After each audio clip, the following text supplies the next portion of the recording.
I'm so excited about this first presentation today because the wonderful gals of the Western Carolina region have come down and are going to talk about their story about how they have really built such an incredible partnership and dynamic across the different support disciplines and across the different populations to create a really cohesive team approach in supporting the needs of their local citizens. So with that, I'm going to hand it over to Linda, who is also going to facilitate and has been a huge part in being the glue that brought this group and keeps this group together. So just as a personal thanks to you, Linda, for doing this and for everything you do. All right, I'll stand up, but I'll leave it up to all of you whether you want to stand up when it's your turn or not. But good morning. It's great to see all of you. In addition to working for the state, I do work at the local level in Region B, which really comprises, and that's, by the way, those regions, if you're not from the area agencies on aging, this is a particular area agency on aging component. So I'm looking over at Jeannie and thinking when she hears Western North Carolina, she thinks further west of Asheville in Region A. But these really, we're representing the 4 counties that comprise Buncombe, Henderson, Transylvania, and Madison counties, right in the greater Asheville, Hendersonville area. So that gives you a little context for our group. I live there as well, and so I work for the region, and I work with the Area Agency on Aging, with the Buncombe County Aging Plan in particular. And I just want to give you just like the shortest little history lesson on how we came to be. And let me see if I can move this. Oh, this was my first. This is really all about It Takes a Team. I decided to get away from It Takes a Village because I felt it was kind of overused, but it most definitely takes a team, the power of community partnerships in the transition process. And basically, this is the challenge which Trish really shared with you, the dynamic of needing a holistic approach and yet having systems that keep us separated, and how you overcome those silos in order to make something coherent and cohesive and collaborative. And one of my favorite sayings, just that helps me frame in a nutshell what often happens with services, is borrowed from the architectural phrase that form follows function. Have you heard that? Form follows function. The idea that you're planning a building based on the function that you want. I think we could probably all agree that really form follows finance. Form follows finance. And so, whatever shape your service takes is often really shaped by the financing that you're getting. So why do IDD people not know about the aging services people? Because our finances have formed us in a certain way. And with those finances come agencies and policies and protocols and such. So some of bringing a team together is about really recognizing that and deciding that's not enough, that there's something else that's value-driven that can kind of push through that form follows finance paradigm. So our goal today is to just provide a little overview, in a real concrete way, kind of our little history lesson of how we came together, this particular group, and then each one of them is going to speak to their role and how they have worked with a variety of community partners. And I guess, first off, I just want to introduce each member here at the table. I was so excited to see them. Suzanne's been here for the whole Transitions Institute. She is from the Council on Aging of Council on Aging for Henderson County, and she is our local contact agency options counselor for Henderson and Transylvania County. And then I'm going to jump over to Donna. Donna Case is our wonderful local contact agency options counselor for the Council on Aging of Buncombe County. Isn't it funny? You need to know your peculiarities of your local area, because honestly, if you say the Council on Aging for Buncombe County, you raise the ire of the executive director. So, not to digress too much, but anyway, then next to her is Barbara Manny, who I just want to say, she is currently on furlough as a temporary employee for the state under the Division of Voc Rehab Independent Living Program. She is the Money Follows a Person's Transitions Coordinator in our Western region. And she came here as a volunteer. She is not being paid for her time. So let's just give her a round of applause. Super committed, and boy, when people saw her, they wanted to give her referrals right away. I was trying to protect her furlough. Anyway, well, it's great to have you here. And then just a super duper wonderful, as all of them are, Jen Branham, who is the IDD Olmsted coordinator at Smoky Mountain, LME MCO, so she's representing the IDD population. And she does the transitions coordination work in our area for that population. And we are missing some people who wanted to be here. A woman from CCWNC, the Community Care of Western North Carolina, Cindy Walhausen, sent her greetings, sent her remarks, and Donna will represent her. Cap DA, Caroline Levi was planning to be here, and Lori Massey from Division of Voc Rehab Independent Living really wanted to be here. So they tried, and for various reasons couldn't be here. So I could just use up all our time, and I don't want to do that, but I just want to give you a quick history lesson. It's amazing to me when history goes back to the late 2000, like 2008 is when we had an opportunity to create CRCs all over the state. Remember? We talked about CRCs yesterday. They're part of the, really the North Carolina name for ADRCs, Aging and Disability Resource Centers. Our team really started from this effort. And we still retain our relationship with 211 in the Asheville area. They create warm transfers to collaborating entities. And the reason this is important is because the grant funding for the CRCs per se went away. It's kind of being reimagined through the No Wrong Doors grant at this present time. The idea that there's a point of entry for people or multiple points of entry where all these community services across disabilities know about each other. Well, again, in the form follows finance paradigm, we might have gone the way of just dropping the CRC because we're not getting funding for it. But we value the CRC, and we really hope to see it evolve with the No Wrong Doors because it keeps the community continuing to come around community living options for people, both coming out of institutions and being deferred from going into institutions. So on the back is all of our collaborating partners, and all of them, or most of them, are right here. So as things were added to what a CRC would do, in addition to giving information and assistance, options counseling, which is what I like to say in a nutshell. Options counseling is sifting and sorting out with somebody, tailor-making a plan with an individual, a family that's going to work for them, and then making those connections. So transitions was added, and MFP came into the picture, and something that Polly Welsh talked about yesterday called MDS Section Q, which I will not go into. I'm going to give Suzanne the great task of bringing that to light a little bit in a real concrete way. And so we now meet, I just want you to know, we meet monthly, the second Wednesday of every month. You're welcome to come. We meet at Land of Sky out on Leicester Highway.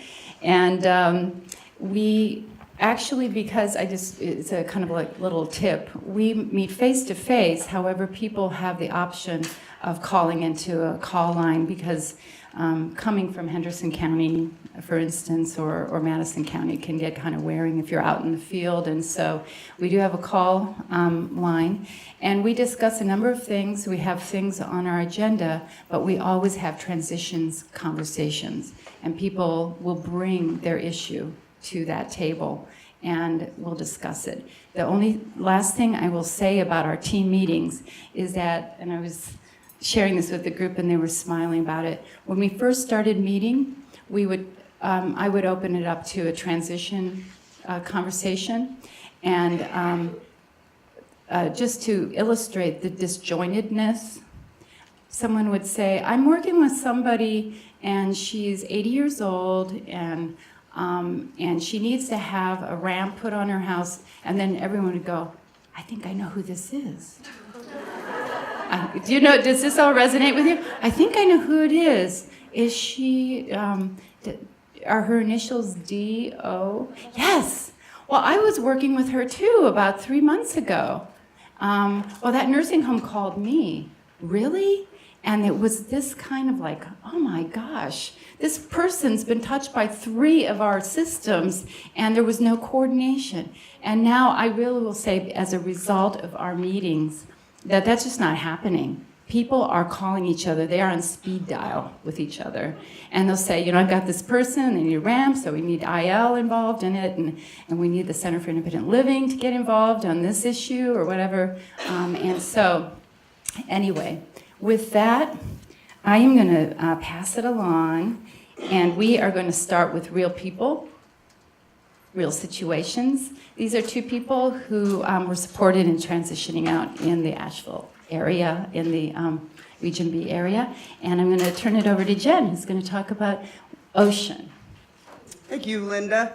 Trish, I wanted to thank you for setting me right here in this seat. 5 feet away from me, I think there's a jar of moonshine.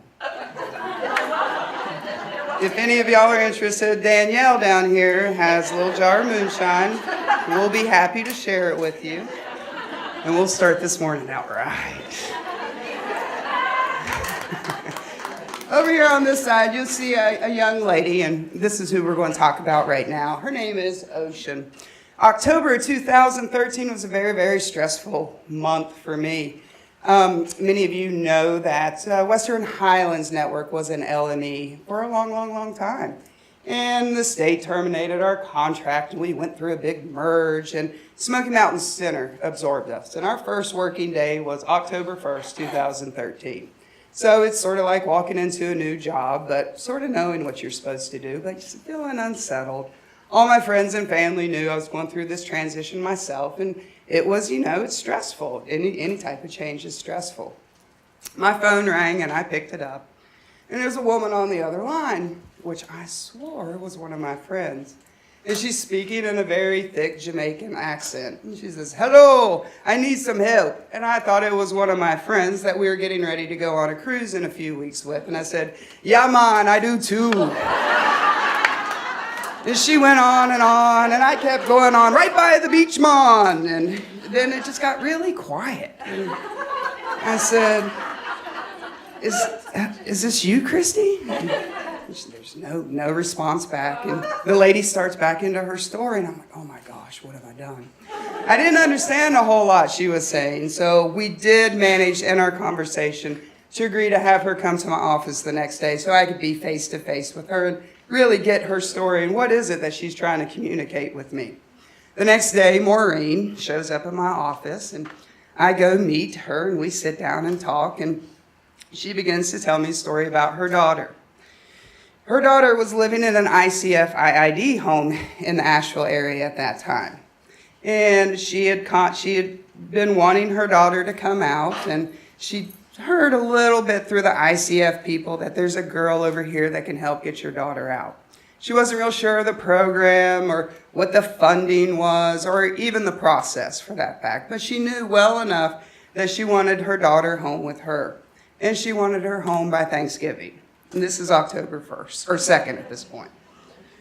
So I gather information. My partner, my community partner in the ICF, I had spent many, many years in developing a relationship with them.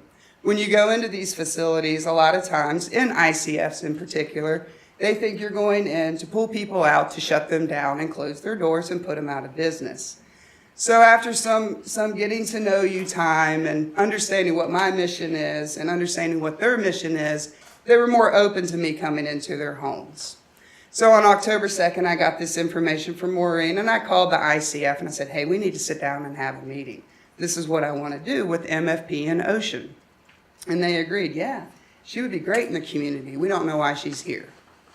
So within this, it's sort of, you pull the trigger and you start these meetings and you start gathering information and you start learning and you start planning.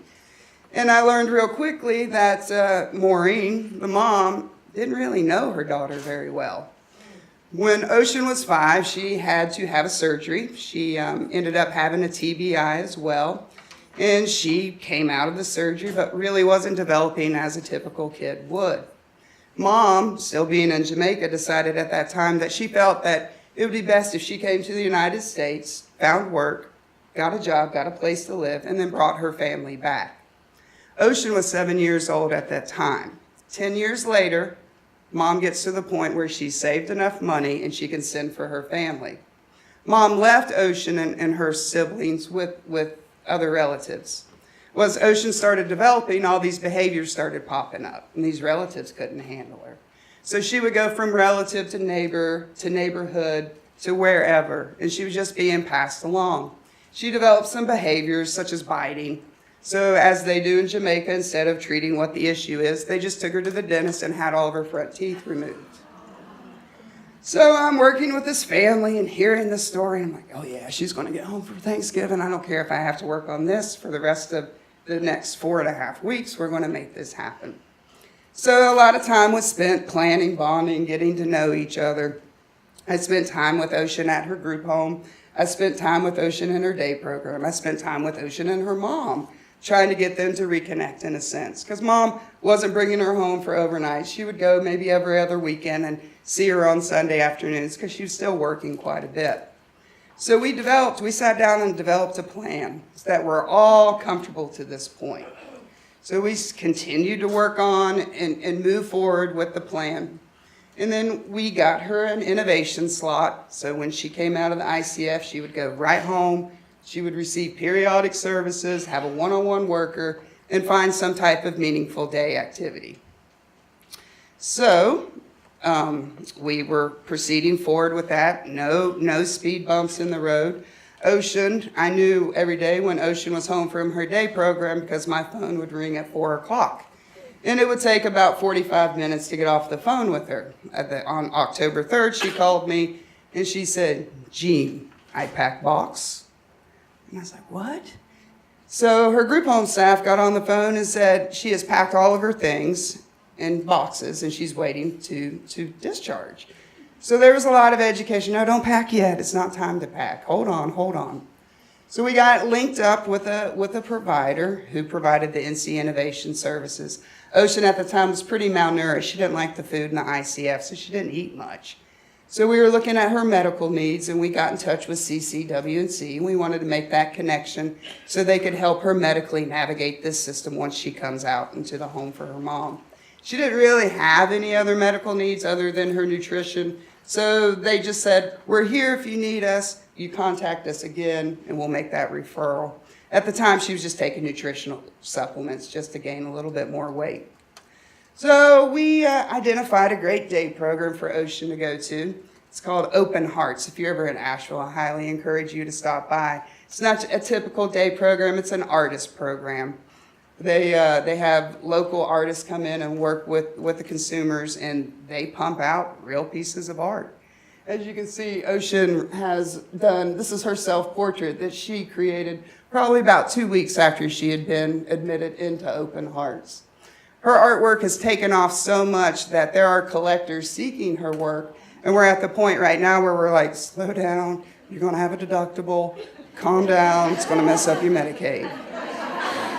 So she has gone from success. I think I failed a big part in the story. When Mom brought her back from Jamaica to the United States, it was within 6 hours that Mom took her to the local ED and said, I don't know what to do. And that is how she ended up in the ICF. So when she came originally from Jamaica to come live with Mom, she never even slept one night with Mom. So just keep that in mind. Ocean comes out, Mom's ready. We do a lot of training. We're meeting with the day program. We're meeting with the old day program. We're meeting with the ICF. And at one point, I couldn't believe that we're all sitting around the table. And here's one agency that's getting ready to lose a lot of money by discharging her, but with open arms and just very helpful hearts sharing the information, because all in all, everybody wanted the best for Ocean. Ocean's doing really good. You follow the MFP process and you do your transition coordination and you make your visits, and then the sad thing happens is you eventually fade out. Well, I'm at that point where I have faded out. I work in a unit where care coordinators are just right outside my door, and as you know, many care coordinators, they have to go out and do monitoring visits, and a lot of their consumers attend this day program as well. And probably 3 out of 5 days a week, they'll come back and they'll say, "Oh, Ocean misses you." And it pulls on your heartstring. I know, I really want to get back and see her. And I will stop by every chance I can. A couple weeks ago, care coordination went out to Open Hearts, and Ocean had created me my own self-portrait. So I was like, "Oh, that's so sweet." So I stopped by the center and I hugged her and I thanked her. And I said, "Oh my goodness, Ocean, you don't need nutritional supplements anymore." The neat thing is, once a person comes out of an ICF where they're not allowed in the kitchen or they're not allowed to go in the refrigerator, compared to when they come home, Ocean has probably gained 80 pounds at this point. Diane can tell you I was sending in lots of SCCB requests for more clothes, because they weren't fitting quite well. But we're going to make that referral for the nutritionist, but for the other side now. So it's neat. We're going to make that contact with CCWNC. The care coordinator's working on an update right now to put some things in her plan. About a week ago, care coordinator comes back to the office and says, "Oh, Ocean's mad at you." I said, "I just went down and saw her." They said, "Well, she's painted you a new picture." And they said, "We told her that's not how you spell your name." So I don't know if you all can see this, but it says, "I love you, Sharika." And she made a big point to tell the care coordinator, "This is for Jen." And the care coordinator said, No, that has Sharika's name on it. Sharika's her 101 worker. So in her own way, she's letting me know that I have been replaced. So Jen, Sharika, whatever it takes, I'm always willing and happy to work with families. And seeing people out in the community is just one of my pleasures in life. And I appreciate the developmental centers, Murdoch, that I work with. We are a team, and we're not looking for a placement. We're looking for a home, and we're not looking for a 6-month home. We're looking for a forever home. We know things blow up and things happen, and we scramble to fix them. But if you guys just be honest and open and transparent, let your community partners know what you want, what you're doing, and what it's for, they're going to come to the table and sit around with you and share and really do best by the individuals we serve. So that is Ocean.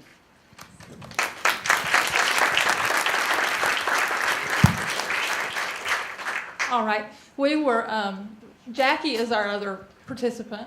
She came a few weeks ago and spoke, and it was really heartwarming, very touching. She kind of awed the crowd. She was in her 60s and planning on retirement, thought everything was going well. She had planned, she had saved, like so many of us, and really had things under control.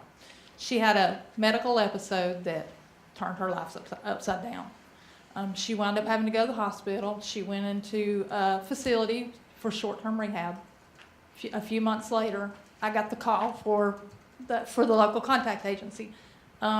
She was in there, and because her physical condition had changed so much, everything was completely different for her. She had a home that she thought she was going back to, and her family, which is 3 sisters living in 3 different states, for all the right reasons, were absolutely against her coming home. So when I went in to see her, she sat there and was really upset and was really crying. She did not feel like she was appropriate for long-term care, did not want to be in there. She was much younger than the people around her. People passing away around her made her not want to make friends. She said every time she made a friend and learned a name, the person died. So I sat and talked with her, and 2 of her sisters were actually in that meeting. They were supportive until Jackie went to the restroom. When she went to the restroom, they completely changed their tune for like the next 10 minutes, and I was berated with reasons that she could not return to the community. And one of those sisters was the homeowner of Jackie's house. So when Jackie came back, we discussed it. They did not want her to know that they were against her returning home because they wanted to be supportive in their own way. And it was with absolutely the best intentions, but it was not what Jackie wanted. So we discussed the different options, the different processes, the need for the housing. We discussed the fact that the mobile home that she had left was not safe for her to return to. So we just started the process over several different visits, and thankfully the sisters left town. So we were able to meet with Jackie personally, just one-on-one with just us. And we talked to her about the different things that she needed. Part of her issues were that there was some medication mismanagement in her past. So we really reviewed all of that. We worked closely with Community Care of Western North Carolina for the transition. And lo and behold, it did happen. It took several months. Lori Massey with Independent Living was able to find her some housing that was handicap accessible. She is now doing great. Some of the relationship issues with her sisters has been repaired. They now realize that she can live in the community and live there safely, and she is really, really thriving. Cindy continues to work with her medication management, making sure that she gets to the doctor, helping her with transportation issues and things around her follow-up visits. She can call us. Ironically, her apartment is just down the road from us, and she can call and we can go over and help when we need to. But she has found enough support in her community, in her immediate housing community, that she really doesn't need us anymore. She needs a little bit of guidance and a little bit of support from us on the phone, and honestly, that's about all we're doing for her, which is absolutely ideal. But I would like for Barbara to speak a little bit about what independent living does as far as getting the housing secured. Okay, it's really tough to follow either one of these people, so I apologize. Thank you for that and for the placement in order. I can't take credit for Jackie's transition only as MFP staff, because I came on board in June of last year. Jackie transitioned in April. I did get to visit her a few times. We do follow along for 3 months after we transition someone home. So I did get to visit her. But Lori Massey, who did want to be here today, works for Independent Living. MFP, we work very closely with Independent Living. I'm actually stationed in their office. We communicate constantly. We have to. Actually, MFP funding gets authorized through them. So if we want to tap into the money that's in MFP, we need to go through them. But they're also the experts when it comes to housing. So we would go through them anyway. So Lori actually was a big part of the housing itself. That particular housing unit, she's really very active in starting resources where there aren't any. She's in Madison County, which is a very small county. I know she started a lot of things there. So she actually was a player in getting that housing development started. What is the name? Is it Lighthouse? And it's a very, it really is like upscale. It's like visiting someone at her condo. Jackie loves it. It has everything she needs. Everything's low to the ground. She can have a pet there. She has a little cat named Tony, named after Tony Bennett. I think he's in the picture. Yeah, because he makes a lot of noise. But Lori was vital in getting that done. And whenever I do an MFP transition where we need housing, sometimes I do go through Council on Aging and Donna can also do it, but Independent Living oftentimes takes the lead in that piece in housing and can get them on a targeted housing list. And there's two big things that MFP can offer to the person who spoke about housing and needed some information on that. As the two big things that should light up when you think of MFP transitions is, at least for my population, is we can get CAP services in immediately, so we don't have the CAP waiting list, and that is really golden for people who need that support right away when they get home. and might not be able to get home without it. But the other thing is we have housing priority in the targeted housing. So other independent living does have some priority, so does Council on Aging, but we're even a little bit above that. So when those openings are there in targeted housing, we get those first. And that's what Lori was able to do, and that was a big piece in getting Jackie home. Yeah, I think we were going to talk about referrals, how we get referrals, where they come from. On my side of the shop, I work in the LME MCO at Smoky. So my referral system is a little bit unique. At this point, some of it's word of mouth, some of it's private. People will just call and say, I heard about this. Getting influxed by PRTF, so they've learned the magical 90 days and they come out with innovations. PRTFs. Oh, you don't like to talk in acronyms, do you? Psychiatric Residential Treatment Facility. We're seeing a lot of younger kids go into those, and they have a hard time in trying to pull them out and put them into their next placement or come back home. Now they're being identified as dually diagnosed, and some, they're meeting the criteria and the qualifications. So we do get a lot of referrals from PRTFs. In my area, I'm starting to get a lot of referrals from ICFs themselves. I want to say the ones that trust me, or I've really gotten able to get in there and build relationships with. And sometimes every blue moon, Natarsa will send me one or two. One time she sent me one, and I looked the person up in the system. I was like, well, where on earth are they? How can they have a disability? And Well, it ended up, it was Barbara's person, so that was real easy. I could refer to the referral to Barbara. So I tried to refer that. yeah, we do. Not my system, but we found him, and she's got him now. So there's no wrong door for a referral. A lot of times it's just a phone call. Day before yesterday, I was at a staff luncheon, just sitting beside a lady I've never spoken to out of 400 employees, getting to know her. She was talking about her son who lives in the ICF. And I said, do you want him to live in the community?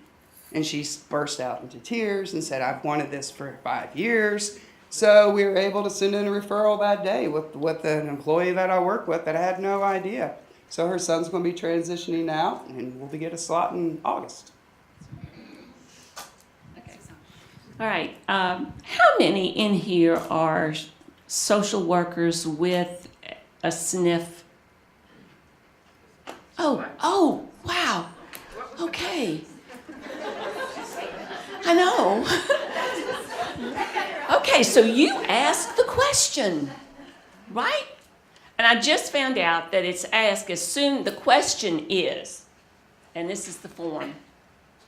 The question, this is how we get our referrals at the agency, at the Council on Aging, and the options counselor gets to know, to make the contact.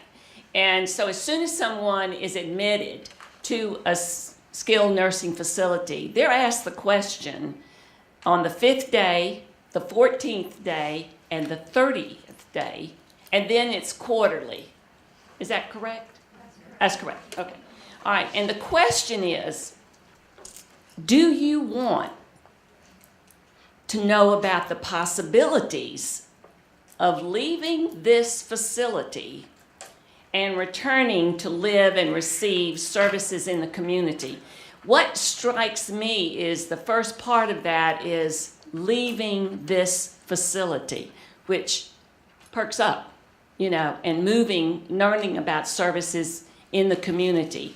So if they answer yes, at any time, if they answer yes, that, Linda, we have these wonderful pens that have the 866 number on them that Linda's going to pass out. And they call the number, and then the agency gets an encrypted email, and then Lori sends it to the agency, and I get it immediately, and within 3 days I have to contact the agency. And I usually try to get the social worker. Now I've learned that I want to make a phone appointment with the social worker, because I have a list of questions to ask before I make contact with the resident. And so I get a little bit of information there, and then I say, okay, I want to come see the resident. You know, what's going on? Can we set up an appointment? And then that follows. I get in there to see him. The most exciting part for me, and Donna can also voice some opinion on this, is walking in and meeting these people, or this person, this resident, and letting them know, and I'm going to tell you this, what I say. I said, I'm from the state of North Carolina, and I'm here to help you make some decisions and give you some options, because I hear you want to leave. But my questions also are addressed to them to say, what works for you here? What's not working? What's your history? Let's get to know each other. And I try to make it, you know, light, fun, but let them know I'm there for you. I'm here to hear you. And sometimes they want to move to a different county. Buncombe, so I call Donna and I can make the referral there. But it's awesome to be able to follow through the system, to work with the people in the facility, family, and the resident. And we try to get involved in the interdisciplinary care plan, so we can all be on the same page as to what is best for this resident. What is important for this resident? And listen, so we're all listening together. What is important for him or her? We had one case where the social worker said he's got huge anger issues. I go, oh, okay, all right. So I get ready, go in, okay. I go, okay, so I understand you've got some anger issues. What's the problem? What are you angry about? He says, no one is listening to me. I said, well, guess what? I'm here to listen to you. And I took as much time as he wanted. And we had the best conversation. We had the best time talking about his past, what he wanted to do, the things he was a veteran, Oh, we had the best time. When I left, he's like, okay, this is going to work. And I talked to the nursing staff, and they said, oh, he's not going to be happy about this. And I called back to the social worker afterwards, and I said, how's it going? And she said, his attitude has completely changed because someone listened to him. Someone honored him and what he wanted. I think even in the failures, the ones, and I don't mean to use that word failure, but the ones that are not able to leave, after we go through the process, they are the ones that make the decision. It's nobody else. They recognize, okay, this is what I'm getting here. This is what I'm going to need if I become independent. And I give them the options that are available to help with that. And in the process, they come to the decision, okay, because of my health reasons, I think I'm better off here. So it empowers them to make that decision on their own. Nobody's forcing them. Somebody's listening. And it's just, that's what I get excited about, is just giving them the hope.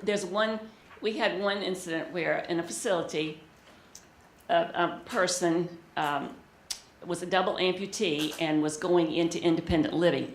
4 other people in that same facility wanted to get out, because if he can get out without 2 legs, then we can get out. So all of a sudden we got 4 referrals, boom, boom, boom. And it was like, whoa, what's going on here? But it was wonderful to go in and talk with each one of them to find out, what is it that's important to you? What is it you want to do? And this one person was wheelchair bound, had MS, could not transfer at all. And I said, well, have you gotten the triangle to be able to pull up to, she says, I'm just so weak. I said, well, maybe physical therapy could work with you, to build up your strength. Let's do that first. And so she said, okay.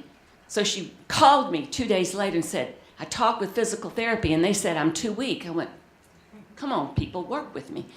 So I go back, to the facility, and I said, can't we just work with her strength? Just give her a little 1-pound weights, 8 ounce, just let her lift. for her to get some hope that maybe there's a chance. And if I can't do it, then it's my decision that I'm not going to be able to do it. It's not the facility saying, you can't, there's no way you're going to be able to get out of here. So these are the things that we get excited about, you know, when you go in to see these people, to be able to say, okay, let's look at some hope here. Is that all? Any questions?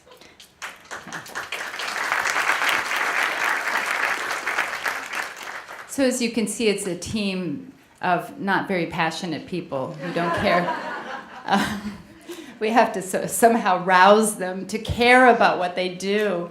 And I know that you're like that too. Everyone here really has this, and I'm sure you all have your stories.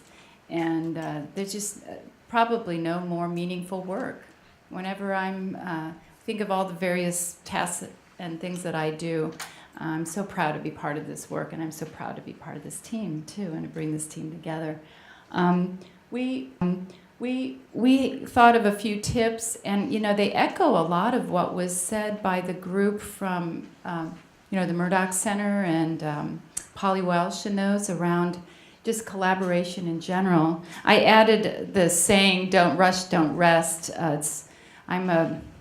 Just a sidebar, I'm a violinist and I do teach violin, and then the Suzuki method, which I'm not an orthodox Suzuki teacher, but there's a saying, don't rush, don't rest. The idea that you approach your instrument every day, even if it's like for 15 minutes, and over time you're going to get there. And it actually was something resonated with Trish a few years ago for the transitions process. It's kind of a dogged, my goodness, you just stay at it. You don't try to be chaotic and rush this, but you never let it go either till you bring it to. And I heard that very much in all of your conversations or dialogue, and Jen, I guess yours was a little bit just about being scrappy, and staying in there. Being person-centered, and I heard a lot that, Suzanne talking about that. It's what's important to the person as well as what's important for that person. And Donna's conversation about, the family having a very clear picture and being reminded that it's the individual's choice. The individual is the one whose life we're talking about here, and the empowerment. Nothing about me without me. When I was in I used to be solely in aging services, and then I was in Georgia during the Olmstead decision and worked for Medicaid. So I actually was involved in pulling together cases for the Atlanta Legal Aid during that process that led to the Olmstead decision. So it was a big formative thing for me. And I got much more versed with the disability mantra of nothing about me without me. The idea that that person who is in the process of transitioning stays in the center and is the one who is leading this effort. Providing comfort and assurances to family, just that, because there is a lot of anxiety. We talked about fear yesterday quite a bit. Knowing the resources in community and cultivating relationships. And one thing I wanted to say, it's another thing that I think maybe I think about from time to time, is that I believe as a species we're clannish. We're clannish. We create, it's us and them. And we might start with a group, and then we kind of form, our walls get a little thicker, and this is our team, and that's your team. Our world is made up of, us and them. And I think one of the things that I try to continue to open my mind to is that there are always new players coming in. Don't ever close your team off and say, this is our team. Jen brought us the awareness of the geriatric and mental health geriatric assessment and mental health team, specialty team, right, and at Smoky Mountain. So now we have a brand new person who's able to really consult on mental health issues in geriatrics and family caregivers. This was something we didn't have a part of the team. So it's constantly evolving.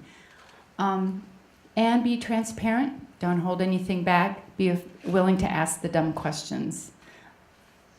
And that's it. So I'd just like to open it to any questions or thoughts. And Trish, if you want to jump in. I did want to ask one question for those folks. First of all, thank you all.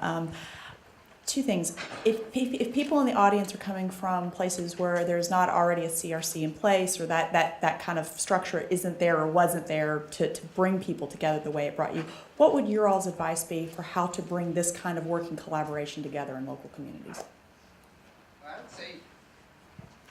I would say you're here right now and you're all going back to the same places. Go ahead and share that contact information, get an email, and don't be afraid when things get tough to shoot an email.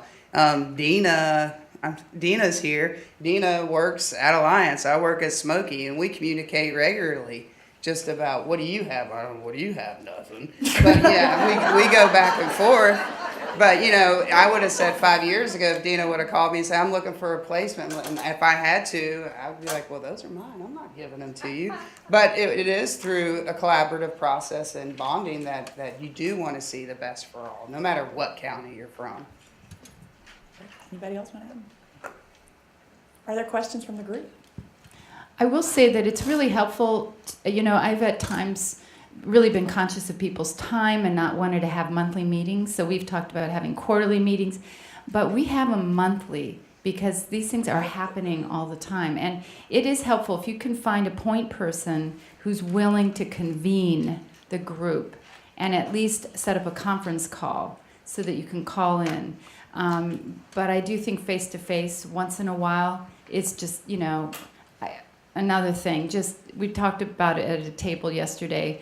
Technology's great, but you begin to lose touch with that human element if you don't get together once in a while. So we get together quarterly and then offer the phone options. So I think finding a convener and then just beginning to have those meetings, and the people who care, and there are a lot of people who care, are going to show up. Awesome. That's awesome. Oh, was there a question? Yeah. Yeah. Sorry, you guys. At the break, we'll organize our mic running. I just have two questions. One, could you all give an example of where you may have used like braided fund development because of eligibility criteria, and how you had to work together as a team to achieve a goal because of, you know, maybe eligibility or policy, where we talk about the finance formation and how that kind of pushed the team to figure out, you know, how are we going to finance this or make this happen because someone's not eligible for this service, but maybe a member of the team can help out in another way. And then the second question I have is, you all made reference to Money Follows the Person, supporting folks, individuals in transition. Are any, what does that look like for folks that might have a mental health primary diagnosis and money following the person?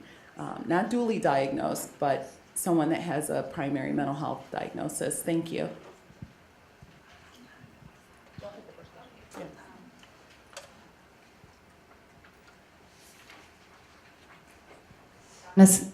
Donna is going to tackle your first question, and then we'll get to your second question, kind of tag teaming with Trish.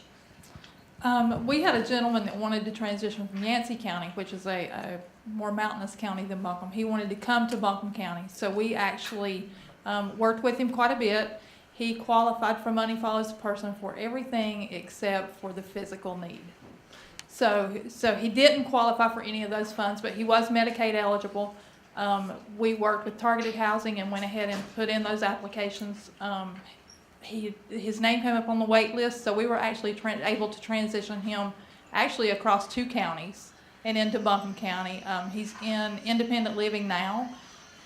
What we done with it, because we didn't have Money Follows the Person funds, we were able to beg, borrow, and almost steal everything that we could possibly do. We used all of the local churches, because he had nothing. He had no furniture. He had no income, so to speak. The targeted housing was a huge piece, but then he needed all of the other stuff too. And because he was crossing county lines, he had no community connections whatsoever. So we were able to link him up with the transportation.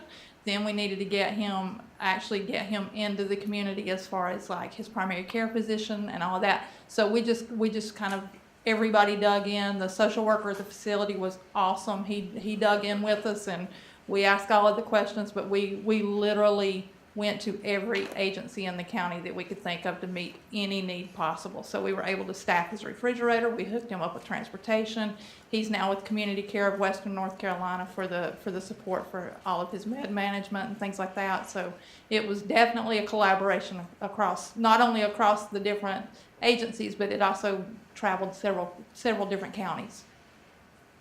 I think it's important to note that what I've always appreciated about Donna and folks who are very much like Donna on the panel and throughout this room and throughout the state are, it's like this is a challenge. This is not a barrier. We are going to find a way through this. We're going to be like water and find our way, and you do.